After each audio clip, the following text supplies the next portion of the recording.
ہم وہی کہیں گے جو ہمارا دین ہم کو بتاتا ہے. عمل کرو تو تمہارا بھلا ہے، نہیں کوئی عمل کرے تو نقصان ہمارا نہیں ہے اسی کا. السلام علیکم ورحمۃ اللہ تعالی وبرکاتہ. الحمد للہ رب العالمین والصلاة والسلام علی سید الانبیاء والمرسلین وعلی آلہ واصحابہ وازواجہ وذریاتہ واہل بیتہ واحبابہ اجمعین. اما بعد فاعوذ باللہ من الشیطان الرجیم. بسم اللہ الرحمن الرحیم. یا ایہا الذین آمنوا کتب علیکم الصیام کما کتب علی الذین من قبلکم لعلکم تتقون. صدق اللہ العلی العظیم وصدق رسولہ النبی الامین المتین الکریم ونحن علی ذلک لمن الشاہدین والشاکرین والحمد للہ رب العالمین. رب اشرح لی صدری ویسر لی امری واحلل عقدۃ من لسانی یفقہوا قولی. ان اللہ وملائکتہ یصلون علی النبی یا ایہا الذین آمنوا صلوا علیہ وسلموا تسلیما. اللہم صل علی سیدنا و مولانا محمد معدن الجود والکرم وآلہ وبارک وسلم.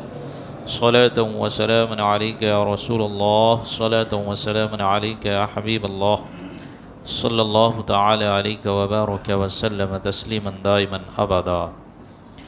یا خدا بہر جناب مصطفیٰ امداد کن یا رسول اللہ، از بہر خدا امداد کن. یا شفیع المذنبین یا رحمت للعالمین، یا امان الخائفین یا ملتجا امداد کن. مرتضی شیر خدا مرحب کشا خیبر کشا سرورا لشکر کشا مشکل کشا امداد کن. قادری یمنع رئی یا غوث اعظم می زنم، دمزہ شاہ برکت اللہ قطب عالم می زنم، دمزہ شیخ احمد رضا خان قطب عالم می زنم، دمزہ شیخ اختر رضا خان قطب عالم می زنم. ایک مرتبہ باوز بلند درود شریف کا نذران عقیدت پیش کرے. اللہم صلی علی سیدنا و مولانا محمد معدن الجود والکرم وآلہ وبارک وسلم. صلاة و سلام علیک یا رسول اللہ، صلاة و سلام علیک یا حبیب اللہ، صلی اللہ تعالی علیک وبارک وسلم تسلیما دائما ابدا. عزیزان ملت اسلامیہ، رفیقان گرامی، اللہ تبارک و تعالی قرآن مجید فرقان حمید میں ارشاد فرماتا ہے: یا ایہا الذین آمنوا کتب علیکم الصیام. اے ایمان والو، تم پر روزے فرض کیے گئے. کما کتب علی الذین من قبلکم، جیسا کہ تم سے پہلوں پر روزے فرض کیے گئے تھے.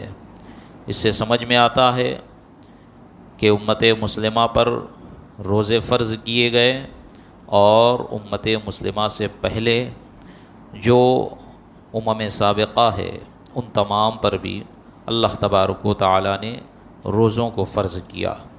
عزیزان ملت اسلامیہ، رفیقان گرامی، ان روزوں کو فرض کرنے کی حکمت کیا ہے، وجہ کیا ہے، اس سے فائدہ کیا حاصل ہوگا؟ تو خود رب تبارک و تعالی ارشاد فرماتا ہے: لعلکم تتقون، تاکہ تم متقی اور پرہیزگار ہو جاؤ. اور یہ تقوی پرہیزگاری یہ ایسی چیز ہے جو دیکھنے سے دکھتی نہیں. یہ تقوی پرہیزگاری ایسی چیز ہے کہ کوئی نکال کے دکھا نہیں سکتا. یہ تقوی پرہیزگاری ایسی چیز ہے کہ کوئی جیب میں رکھ کر نہیں چلتا. یہ تقوی اور پرہیزگاری، بندے کا متقی ہونا، بندے کا مخلص ہونا، خالصاً لوجہ اللہ کام کرنا، خالصاً لوجہ اللہ عبادت کرنا، یہ سارے معاملات سینے سے اور دل سے تعلق رکھتے ہیں کہ اس کے اندر اخلاص موجود ہے یا نہیں. آپ دیکھیں کہ یہ عبادت کو فرض ہی اس لیے کیا گیا ہے کہ بندہ مخلص ہو جائے، بندے کے اندر تقوی اور پرہیزگاری آ جائے. بندہ نماز پڑھ رہا ہے تو کوئی نہیں کہہ سکتا کہ وہ خالصاً لوجہ اللہ پڑھ رہا ہے یا نہیں پڑھ رہا ہے. کیونکہ نماز پڑھنے والے کی حیت ایسی ہے کہ وہ قیام کرتا ہے، رکوع کرتا ہے، سجدہ کرتا ہے. ایک بینا شخص، ایک آنکھ والا شخص اسے دیکھے گا تو سمجھ میں آ جائے گا کہ یہ نماز پڑھ رہا ہے. اب اگر وہ دکھاوے کے لیے نماز پڑھ رہا ہے تو یہ ریاکاری ہے. اگرچہ اس کے دل میں یہ نیت ہو، اگرچہ وہ اللہ کی عبادت کر رہا ہے لیکن دل میں یہ نیت رکھتا ہے کہ دیکھنے والا مجھے عبادت گزار سمجھے، مجھے نمازی سمجھے، تو وہ کب ہوگا؟ جب لوگ اسے دیکھیں گے، جب وہ لوگوں کو دکھائے گا، اور دکھانے کے لیے اس کو کیا کرنا ہے؟ نماز پڑھنا ہے۔ لیکن روزہ ایسی چیز ہے، روزہ ایسی عبادت ہے کہ آپ کے بغل میں بیٹھا ہوا شخص اگر روزہ رکھا ہوا ہے تو آپ سے، آپ کے اور اس کے درمیان کوئی گیپ بھی نہیں ہے، کوئی دوری بھی نہیں ہے، اس کے باوجود آپ اس کے روزہ سے آگاہ نہیں ہو پا رہے ہو۔ کیوں؟ کیونکہ روزہ یہ فزیکلی نہیں دکھتا ہے۔ روزہ دار وہ خود جب تک نہیں بتائے گا کہ میں روزہ ہوں، میں نے اللہ کے لیے روزہ رکھا ہے، تب تک آپ کو بھی معلوم نہیں پڑے گا۔ یہ صبر ہے، یہ روزہ صبر ہے کہ بندہ صبر کرتا ہے، اپنے آپ کو کھانے پینے سے روکتا ہے، اپنے آپ کو جماع سے روکتا ہے، اور صبر کسی کا دکھتا نہیں ہے، صبر کسی کا دکھتا نہیں ہے۔ یہ ایسی عبادت ہے کہ اللہ تبارک و تعالیٰ نے فرمایا کہ اس عبادت کو میرے بندو اگر تم کرو گے تو اللہ تبارک و تعالیٰ تمہیں متقی اور پرہیزگار بنا دے گا۔ کیوں؟ کیونکہ جب بندہ بھوکا رہتا ہے، اس کا پیٹ خالی رہتا ہے، تو اس کا جسم لاغر ہوتا ہے، اور جب جسم لاغر ہوتا ہے تو روح کو تقویت ملتی ہے، اور جب روح کو تقویت ملتی ہے اور روحانیت کو تقویت ملتی ہے تو اب بندے کا کنیکشن اللہ تبارک و تعالیٰ سے مزید جڑ جاتا ہے۔ اسی لیے روزے کو فرض قرار دیا گیا کہ جو گناہوں کی کثافت کی وجہ سے، گناہوں کی گندگیوں کی وجہ سے جو تاریکی آ گئی ہے، جو بدلی آ گئی ہے، اور تم نور ایمان سے آگاہ تو ہو، لیکن ایمان سے آگاہ تو ہو لیکن اس کے نور سے فائدہ نہیں اٹھا پا رہے ہو، نورانیت سے تمہارے اندر نہیں پیدا ہو رہی ہے، اس کے لیے روزہ فرض قرار دیا گیا کہ بندہ جب روزہ رکھے گا تو غذا نہیں کھائے گا، کم کھائے گا۔ یہاں دن میں 5 ٹائم کھاتا تھا تو اب 2 ہی ٹائم کھائے گا۔ جب غذا کم ہوگی تو یاد رکھیں عزیزان ملت اسلامیہ، بدن میں سستی کم ہوگی، کاہلی کم ہوگی۔ اسی لیے آپ دیکھیں کہ جب آپ ڈاکٹر سے پوچھیں گے کہ کیا وجہ ہے میرے اندر طرح طرح کی بیماریاں پیدا ہوئی جا رہی ہے، تو وہ یہی کہے گا کہ آپ کی صحت دیکھو، آپ کھاتے بہت ہو، آپ کا بدن بہت زیادہ پھیلا ہوا ہے، ذرا خوراک کم کرے۔ یہی وجہ ہے لوگ ڈائٹنگ کرتے ہیں تاکہ بیماریوں سے بچے، کیونکہ بندہ جب کھانا کم کھاتا ہے تو اس کے اندر پھرتی پیدا ہوتی ہے۔ اور اللہ تبارک و تعالیٰ نے فرمایا کہ تم روزے رکھو تاکہ تمہارے اندر تقوی پرہیزگاری پیدا ہو، تو تقوی پرہیزگاری بغیر عبادت کے تھوڑی پیدا ہوگی۔ تقوی پرہیزگاری بندے کے اندر اسی وقت پیدا ہوگی جب وہ احکامات الہیہ کا پابند ہوگا، اور احکامات الہیہ کے لیے اپنے آپ کو چاق و چوبند رکھنے کا جو سب سے اہم باعث ہے وہ روزہ ہے کہ بندہ روزہ رکھتا ہے تو اب اس کا جسم ہلکا ہوتا ہے، روح مضبوط ہوتی ہے، اور جب روح مضبوط ہوتی ہے تو بندے کا کنیکشن اللہ تبارک و تعالیٰ سے جڑنا شروع ہو جاتا ہے۔ اس لیے فرمایا لعلکم تتقون، تاکہ تم متقی اور پرہیزگار ہو جاؤ۔ یہ روزہ رکھنے کا اصل پرپز ہے، اصل مقصد ہے کہ بندہ مومن اللہ تبارک و تعالیٰ کے لیے روزہ رکھے تو رب تبارک و تعالیٰ اسے اپنا قرب عطا فرمائے، اور اس کی جزا یہ ہے کہ نبی پاک نے فرمایا کہ دیگر نیک کاموں کی جزا اللہ تبارک و تعالی ثواب کے درجات بلند کر کے دیتا ہے، اضافہ کر کے دیتا ہے، لیکن اور بندے کو معلوم ہے کہ اس کا کتنا ثواب ملے گا، لیکن روزہ ایک ایسی عبادت ہے کہ اس کا اجر اللہ تبارک و تعالیٰ فرماتا ہے جو میرے لیے روزہ رکھے گا اس بندے کو کل بروز قیامت میں خود اجر دوں گا۔ وہ کیا اجر ہے وہ اللہ جانتا ہے، اللہ تبارک و تعالیٰ کی عطا سے اس کے نبی جانتے ہیں۔ عزیزان ملت اسلامیہ، رفیقان گرامی، رمضان قریب ہے، اور رمضان کا مہینہ ہم سے قریب تر ہوتا جا رہا ہے، اور جس طرح آپ نے رجب آپ کے درمیان سے گزر گیا اور 2/3 سے کچھ زائد شعبان آپ سے گزر گیا، 2-3 روز کا معاملہ ہے، رمضان آ جائے گا۔ ہم نے جس طرح دیگر مہینے گزارے ہیں اسی طرح اگر رمضان کو بھی گزار دیے تو یاد رکھیں یہ سنہرا موقع ہمارے ہاتھ سے نکل جائے گا، اور ہمیں سمجھنے کے لیے یہی کافی ہے کہ دیکھیں پچھلے رمضان ہمارے ساتھ کتنے لوگ تھے، پچھلے رمضان ہمارے کتنے ساتھی تھے، کتنے نمازی تھے، کتنے ہمارے دوست و احباب اور خاندان کے افراد تھے جنہوں نے ہمارے ساتھ رمضان کیا، لیکن یہ رمضان آنے سے پہلے وہ اللہ کو پیارے ہو گئے. ہمیں پھر سے رمضان عطا کیا جا رہا ہے. ہم دنیاوی کاموں کے لیے منصوبہ بندی کرتے ہیں، اپنی تعلیمات کے لیے منصوبہ بندی کرتے ہیں، اپنی تجارت کے لیے منصوبہ بندی کرتے ہیں. تجارت میں کیا گھاٹا کیا نقصان ہوا اسے مد نظر رکھتے ہوئے آگے کے منصوبے بناتے ہیں. ایک تاجر اپنے پروڈکٹ بیچنے کے لیے طرح طرح کے اشتہار لگاتا ہے، ایڈورٹائزنگ کرتا ہے تاکہ میرے مال اور میری تجارت بڑھے. وہ کس لیے ہوتا ہے؟ یہ سب اپنے فوائد کے لیے ہوتا ہے. ایک ماں ایک باپ اپنے بچوں کی تعلیم کے لیے طرح طرح کی منصوبہ بندی کرتے ہیں، صرف کس لیے؟ تاکہ اسے نقصان نہ ہو. ابھی تعلیم کا آغاز نہیں ہوا، تعلیمی سال ابھی شروع نہیں ہو رہا ہے، لیکن دیکھیں آپ تیاری شروع کر دیتے ہیں، والدین شروع کر دیے. بچہ بڑا ہو گیا ہے، 12ویں میں جا رہا ہے، کالج اٹینڈ کر رہا ہے، یونیورسٹی جا رہا ہے، تو اب اسے خود فکر لاحق ہے. میرے پیاروں، میرے بھائیوں، میرے بزرگوں، یہ دنیاوی کام ہے. بے شک اس میں تدبیر کو اختیار کرنا چاہیے، حکمت کو مد نظر رکھنا چاہیے، اپنے نقصان اور فائدے کو دیکھتے ہوئے شریعت کی روشنی میں منصوبہ بندی کرنی چاہیے. یہ منصوبہ بندی فقط انسان ہی نہیں، آپ دیکھیں جانور بھی کر رہے ہیں. جب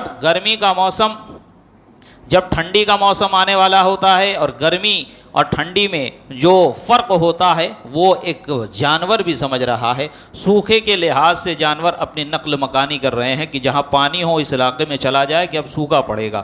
پورے گروہ کے گروہ، جھنڈ کے جھنڈ، جوک در جوک ایک جنگل سے دوسرے جنگل کی طرف سفر کرتے ہیں. یہاں تک کہ ایک چھوٹی سی چونٹی کو دیکھو کہ وہ سرما یعنی موسم سرما کے لیے موسم گرما میں یعنی گرمی کے موسم میں وہ اپنے تمام جو خوراک ہوتی ہے اس کو جمع کر کے رکھتی ہے. اور جمع کرنے کا مقصد کیا ہوتا ہے؟ فقط یہ کہ ٹھنڈی کے موسم میں ہمیں کوئی پریشانی نہ ہو. یہ ایک چھوٹی سی اللہ تبارک و تعالیٰ کی مخلوق ہے، وہ بھی منصوبہ بندی کر رہی ہے. لیکن ایک انسان ہے کہ حضرت انسان کو پڑی ہے تو فقط دنیا کی پڑی ہے.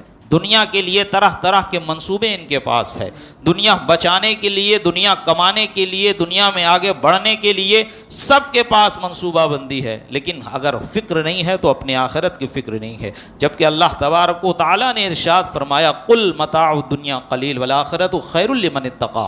اے محبوب فرما دو کہ یہ دنیا کی مال و متاع، قل متاع الدنیا قلیل، یہ بہت تھوڑے ہے. اور یہ قلیل کو بھی قلیل رکھا گیا، اس پہ تنوین بھی قلت کے لیے آئی. اتنا تھوڑا ہے کہ نبی پاک نے فرمایا کہ کوئی شخص سمندر میں انگلی ڈالے اور پھر اسے باہر نکالے، تو جب باہر نکالے گا بتاؤ ایک پور انگلی آپ اندر ڈالے اور اس کے بعد باہر نکالے تو کتنی نمی باقی رہے گی، کتنی آپ کی انگلی بھیگی رہے گی. وہ جو ایک قطرہ بھی نہیں ہے نا، وہ قطرے کو بھی اس قطرے کے برابر بھی اس دنیا کو آخرت سے کوئی مناسبت نہیں ہے. آپ سوچیں ذرا، کہاں ایک قطرہ، کہاں پورا سمندر. وہ سمندر یہ آخرت کی مثال، لیکن فرما رہے ہیں نہیں، یہ ایک قطرہ جو ہے جو آپ کی انگلی بھیگی ہے نا، اتنی بھی دنیا کی اہمیت نہیں ہے آخرت کے سامنے. اتنی قلیل ہے، اتنی مختصر ہے. کیونکہ یہ فنا ہونے والی ہے.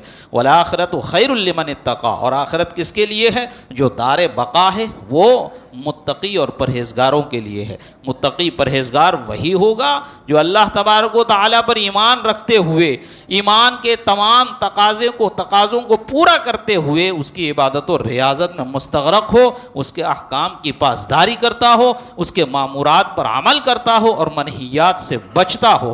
تب جا کے بندہ تقوی اور پرہیزگاری اختیار کرے گا. عزیزان ملت اسلامیہ، خدا تعالیٰ نے فرمایا یا ایھا الذین آمنوا اتقوا اللہ وَلْتَنظُرْ نَفْسٌ مَّا قَدَّمَتْ لِغَدٍ وَاتَّقُوا اللَّهَ إِنَّ اللَّهَ خَبِيرٌ بِمَا تَعْمَلُونَ. اے ایمان والو، اللہ سے ڈرو اور ہر جان یہ فکر کرے، ہر انسان یہ دیکھے وَلْتَنظُرْ نَفْسٌ مَّا قَدَّمَتْ لِغَدٍ، وہ کل کے لیے اس نے کیا بھیجا ہے اور کیا اس نے ذخیرہ اندوزی کی ہے، اور آخرت کے لیے وہ کیا تیاریاں کر رہا ہے. اللہ سے ڈرو. ان اللہ خبیر بما تعملون. بے شک اللہ کو تمہارے کرنے والے سارے کاموں کی خبر ہے. جو کچھ تم کرتے ہو اللہ اس سے خبردار ہے. عزیزان ملت اسلامیہ، یہاں تو خدا تعالیٰ خود آگاہ فرما رہا ہے کہ جو کام کر رہے ہو اس کی منصوبہ بندی کرو، محاسبہ کرو. میں نے کتنے نیک کام کیے ہیں، کتنے نہیں کیے. رمضان آ گیا، رمضان سے پہلے ہم نے رمضان کا استقبال کر لیا. رمضان عبادتوں کا مہینہ ہے.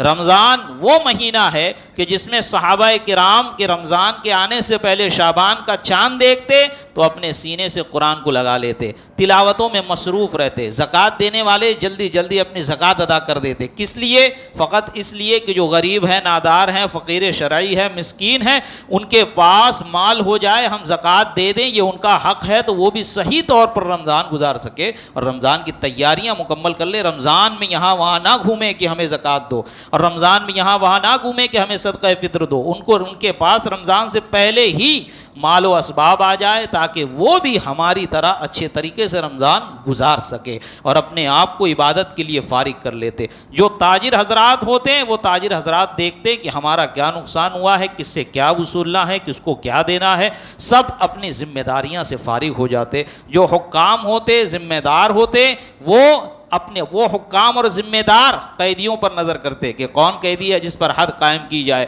کون ہے کہ جو حد کے لائق نہیں، یعنی جس پر حد مقرر نہیں ہوتی، تو جس پر حد ہے اسے حد لگائی جائے، جس پر حد نہیں اس کو فارغ کیا جائے، حد لگا کر اس کو رہا کیا جائے، جس پر حد نہیں ہے اس کو یوں رہا کیا جائے، تاکہ سب لوگ رمضان کا صحیح طور پر استقبال کر سکے اور اپنے آپ کو رمضان کے لیے تیار کر سکے۔ یہ ہے رمضان کا استقبال۔ عزیزان ملت اسلامیہ، رفیقان گرامی، معاملہ یہی ہے کہ ہمیں ہر چیز کی فکر ہے۔ ہم دنیا داری کی فکر کرتے ہیں، اگر فکر نہیں کرتے ہیں تو اپنے آخرت کی نہیں کرتے، فکر نہیں کرتے ہیں تو اپنے ایمان کی نہیں کرتے، فکر نہیں کرتے ہیں تو وہ باقی رہنے والی زندگی کی نہیں کرتے کہ جس کے بارے میں فرمایا کہ وہاں کی جیسی نعمتیں ہیں کہ جس نعمت کا تم اندازہ نہیں لگا سکتے تو ویسے عذاب بھی ہیں کہ اس عذاب کا بھی تم اندازہ نہیں لگا سکتے۔ عزیزان ملت اسلامیہ، رفیقان گرامی، رمضان ہم سے قریب تر ہوتا جا رہا ہے، لیکن آج بھی ہماری مساجد میں اتنی ہی تعداد ہے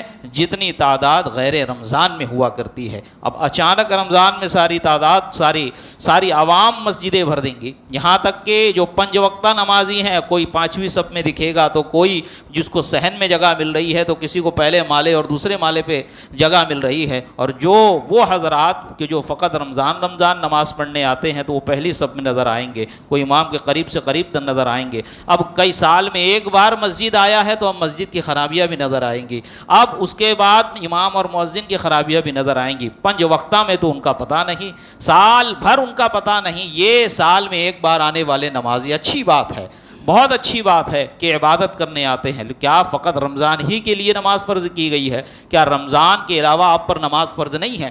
نماز فرض ہونے کے لیے عاقل بالغ مسلم کی قید لگائی گئی، کسی مہینے کی قید نہیں لگائی گئی۔ رمضان یہ روزوں کا مہینہ ہے، ذی الحج یہ حج کا مہینہ ہے، اور پوری زندگی جب تک بندہ بالغ ہوا اس کے بعد سے جب تک وہ مکلف ہے، اس کے اندر طاقت ہے، وہ بیٹھ کر اشارے سے جس طرح نماز پڑھ سکتا ہے، اس کے اندر زندگی کی رمق باقی ہے، اس پر نماز فرض ہے، نماز ہر حال میں پڑھنی ہے۔ آپ کو نماز پڑھنا ایسا ہی ہے جیسا کہ زندگی گزارنے کے لیے سانس لینا، کہ آپ سانس روک دیں گے تو آپ کی روح قفس عنصری سے پرواز کر جائے گی، اگر آپ نماز پڑھنا چھوڑ دیں گے تو یاد رکھیں روحانیت آپ کے اندر سے زائل ہو جائے گی، اور اس روحانیت کو تقویت دینے کے لیے اللہ تبارک و تعالیٰ نے اس روزے کو فرض کیا، ان روزوں کو فرض کیا ہے۔ عزیزان ملت اسلامیہ، رفیقان گرامی، اب اگر یہی حال رہا ہمارا تو یاد رکھیں قیامت سے جتنا زیادہ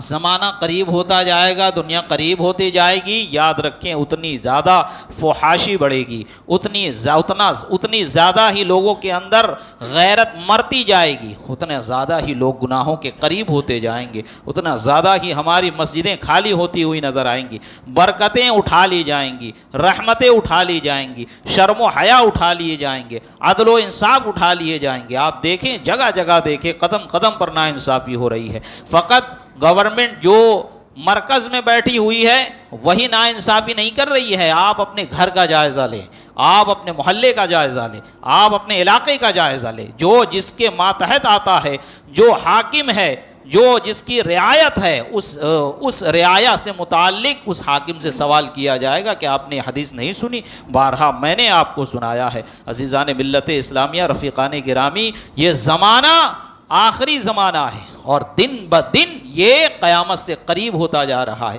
اور روز بروز قیامت کی جو چھوٹی چھوٹی علامتیں ہیں وہ ظاہر ہوتے جا رہی ہیں۔ ہاں بڑی بڑی علامتیں ابھی ظاہر نہیں ہوئی، کہ جب وہ ظاہر ہوں گی تو پھر وہ مسلسل ایک کے بعد دیگرے ظاہر ہوتے جائیں گی۔ اب ہمارا معاملہ یہ ہے کہ بندہ نہ خود کی فکر کر رہا ہے، نہ ایمان کی فکر کر رہا ہے، نہ اپنی قبر کی تیاری کر رہا ہے، اور وہ بیٹھا ہوا ہے گھر میں پالتھی مار کے حضرت امام مہدی کا انتظار کر رہا ہے۔ امام مہدی آئیں گے تو پوری دنیا میں مسلمانوں کی حکومت ہو جائے۔ جب امام مہدی تیرے زمانے میں آئیں گے، کس نے کہا تھا کہ امام مہدی تیرے سامنے ہی آئیں گے؟ امام مہدی جب آئیں گے تب آئیں گے، وہ اللہ تبارک و تعالیٰ کو جب انہیں بھیجنا ہے وہ مقرر ہے۔ نبی پاک نے اس کے بارے میں جو شواہد بیان کر دیے ہیں، جو پیشگوئیاں کر دی ہیں، جو بتا دیا ہے، وہ حق ہے، لیکن تجھ سے امام مہدی کا سوال نہیں ہونا ہے، تجھ سے تیرے بارے میں سوال ہونا ہے، تو نے کیا کیا ہے، تو نے اپنی زندگی کیسے گزاری ہے، ایمان رکھا ہے نہیں رکھا ہے، ایمان والوں کے ساتھ رہا ہے نہیں رہا ہے، دنیا کمانے میں مستغرق ہو کر اسی حالت میں قبر میں آیا ہے یا قبر کی کچھ تیاری بھی کی ہے۔ جب بندہ مرتا ہے اور اس کا جنازہ لے کر لوگ جا رہے ہوتے ہیں نا، تو قبر پکار کر کہتی ہے کیا میرے بارے میں تو نے نہیں سنا تھا؟ یہ کیسی جگہ ہے، کیا تیاری کی میرے لیے، کیا تیاری ہے کہ وہاں کوئی بھاگنے کا ذریعہ نہیں ہے، وہ کوئی بھاگنے کا راستہ بھی نہیں ہے۔ اب وہاں خود تمہاری حالت ایسی ہے کہ تمہیں اٹھا کر لے جایا جا رہا ہے، ایسا نہیں کہ جسم اور روح الگ الگ ہے۔ جب عذاب ہوگا تو جسم پہ بھی ہوگا، روح پر بھی ہوگا۔ لہٰذا اے میرے مسلمان بھائیوں، اپنے ایمان کی حفاظت بھی کرو اور اپنے آپ کو عبادتوں کے لیے تیار بھی کرو۔ یہ منصوبہ بندی اس لیے کی جائے تاکہ ہم رمضان کی تیاریاں کر سکیں۔ آپ دیکھیں کہ اللہ تبارک و تعالیٰ نے کتنا اہتمام کر دیا، کیسا ماحول سازگار کر دیا ہے کہ میرے بندے صرف عبادت میں مستغرق رہے۔ کیا حدیث شریف میں آپ نے نہیں سنا؟ بڑی لمبی اور طویل حدیث ہے، آپ بارہا سنتے ہیں کہ شیطان کو قید کر دیا جاتا ہے، جیسے ہی رمضان کا چاند دکھتا ہے شیطان قید ہو جاتے ہیں، جنات قید ہو جاتے ہیں، انہیں جکڑ دیا جاتا ہے، دوزخ کا دروازہ بند کر دیا جاتا ہے، اب وہ نہیں کھلے گا، جنت کا دروازہ کھول دیا جاتا ہے کہ اب وہ نہیں بند ہوگا، اور مسلمانوں پر رحمت و انوار کی بارش کر دی جاتی ہے۔ ہر رات مسلمانوں کو بخشا جا رہا ہے، ان کی مغفرت ہو رہی ہے، پھر روزے بھی فرض کر دیے گئے ہیں۔ آپ دیکھیں کیسے ماحول سازگار کیا گیا ہے کہ رمضان کہ بندہ گناہ کیوں کرتا ہے۔ گناہ کرنے کی وجہ دو ہوتی ہے، ایک تو شیطانی وساوس، ایک تو شیطان ورگلاتا ہے، دوسرا اپنا نفس ہے۔ تو شیطان کو تو قید کر دیا گیا، اب نفس کو کیسے قید کیا جائے؟ تو نفس کے لیے مقابلے کے لیے روزے کو فرض کیا گیا کہ بندہ روزہ رکھے اور نفس مقابلہ کرے۔ اب نفس کو کمزور کرنا ہے، جو نفس امارہ ہے، جو نفس امارہ ہے۔ اسی لیے دیکھو ڈاکٹر اقبال نے فرمایا تھا، نہنگ اژدہا شیر نر مارا تو کیا مارا، نہنگ اژدہا شیر نر مارا تو کیا مارا، بڑے موذی کو مارا نفس امارہ کو جو مارا، کہ نفس امارہ پہ جو قابو پا لے وہ بندہ ولی ہو جاتا ہے، نفس امارہ پہ جو کنٹرول حاصل کر لے وہ بندہ ولی ہو جاتا ہے۔ اسی لیے ہمارے بزرگان دین، صحابہ کرام ہو، کہ صحابہ کرام ہو، تابعین اعظام ہو، اولیاء کاملین ہو، ان کی زندگی کا آپ مطالعہ کریں تو آپ کو ملے گا کہ وہ دن میں روزہ رکھتے، رات میں عبادت کرتے، دن میں روزہ رکھتے، رات میں قیام کرتے، وہ صائم النہار ہوتے تو قائم اللیل ہوتے، اس لیے کہ وہ نفس کا مقابلہ کرتے، اور نفس کا مقابلہ کرنے کا سب سے آسان ہتھیار ہے بندہ روزہ رکھ لے۔ یہ اصل مقصد ہے اور یہ منصوبہ بندی ہے اور یہ تیاری ہے رمضان کا استقبال کے لیے۔ اب اس برائے میں جو مختصر سے انداز میں نے آپ کو سمجھانے کی کوشش کی ہے، آپ اپنے آپ کو دیکھیں، مثل آئینہ بن جائے۔ یہی ہوتا ہے محاسبہ، یہی ہوتا ہے موازنہ، یہی ہوتی ہے، اسی طرح تیاری ہوتی ہے منصوبہ بندی کی، کہ بندہ اپنی خامیاں دیکھے، اپنے گناہوں کا مطالعہ کرے کہ میں کتنا گناہ گار ہوں، میں اتنے سال زندگی گزار لیا، کیا کبھی میں نے یہ اپنے ذہن میں یہ فکر، یہ ذہن میں کبھی یہ بات لائی، کبھی اس طرح بھی فکر کرنے کی کوشش کی کہ کل بروز قیامت میرا کیا حشر ہوگا، قبر میں میرے ساتھ کیا معاملات ہوں گے، میں کس طرح زندگی گزار رہا ہوں، اگر ایسے ہی میں مر گیا تو کیا ہوگا، میں ایک مسلمان ہوں، رب تبارک و تعالیٰ نے مجھ پر کیا کیا چیزیں فرض کی ہے، رب تبارک و تعالیٰ نے میرے ذمے کیا کیا حقوق رکھے ہیں، کہ حقوق اللہ مجھ پہ کیا ہے، حقوق العباد مجھ پہ کیا ہے۔ اور جب بندہ رمضان کے قریب آ جاتا ہے اور رمضان اس کو مل جاتا ہے تو اللہ تبارک و تعالیٰ یہ تمام چیزوں پر عمل کرنے کے لیے ماحول کو سازگار کر دیتا ہے۔ اب بندہ اگر رمضان میں بھی نہ اپنے آپ کو سدھار سکے، رمضان میں بھی اگر اپنے آپ کو اپنے اندر وہ تبدیلی نہ لا سکے تو آپ بتائیں اس سے بڑا اس کا خود کا دشمن اور کون ہے؟ وہ خود اپنا دشمن بنا بیٹھا ہے. اس کے لیے تو سب کچھ لا دیا گیا. روحانیت کے لیے قرآن دے دیا گیا کہ اگر تمہارے دل پہ زنگ لگ گیا، یہ قرآن کا مہینہ ہے، قرآن پڑھو. تعداد متعین نہ کرو، 1 رکوع 2 رکوع 3 رکوع نہیں، پورا مہینہ تم کو عبادت کے لیے گیا، تم پورا مہینہ قرآن پڑھو، جتنا ہو سکے اتنا ختم کرو. بندہ یہ سوچ کے بیٹھا ہوتا ہے 30 دن ہے تو میں ایک پارہ پڑھوں گا، ایک ختم ہو جائے گا. اچھی بات ہے، ایک ختم ہو جائے گا، بہت بڑی بات ہے پورا ایک قرآن مکمل پڑھنا، لیکن اس طرح متعین کم سے کم رمضان میں تو آپ نہ کرے. یہ اور دنوں کے لیے اٹھا رکھے اور مہینوں کے لیے اٹھا رکھے کہ دن میں کچھ نہ کچھ قرآن پڑھوں تاکہ دل کی گندگی صاف ہو، تاکہ روحانیت عطا ہو، تاکہ ذہن اور دل و دماغ کو طمانینت اور سکون ملے. جو سکون اور جو طمانینت نماز اور قرآن پڑھنے میں ہے کسی دنیاوی چیز میں آپ کو نہیں ملے گی. تو لہٰذا اے میرے مسلمان بھائیوں، اے میرے سنی صحیح العقیدہ مسلمان بھائیوں، اپنے آپ کو عبادت کے لیے تیار کر لو. جو آپ نے نوافل پڑھنی ہے اس کی جگہ قضا پڑھو. یہ وہ مہینہ ہے کہ ایک فرض پڑھو گے تو نبی پاک نے فرمایا اس مہینے میں فرض پڑھنے والا شخص ایسا ہے کہ جیسا کوئی دوسرا شخص اس مہینے کے علاوہ 70 فرض پڑھے. اس میں نفل پڑھنے والا ایسا ہے جیسا کہ اس مہینے کے علاوہ کوئی شخص 70 نفل پڑھے اور کوئی فرض پڑھے.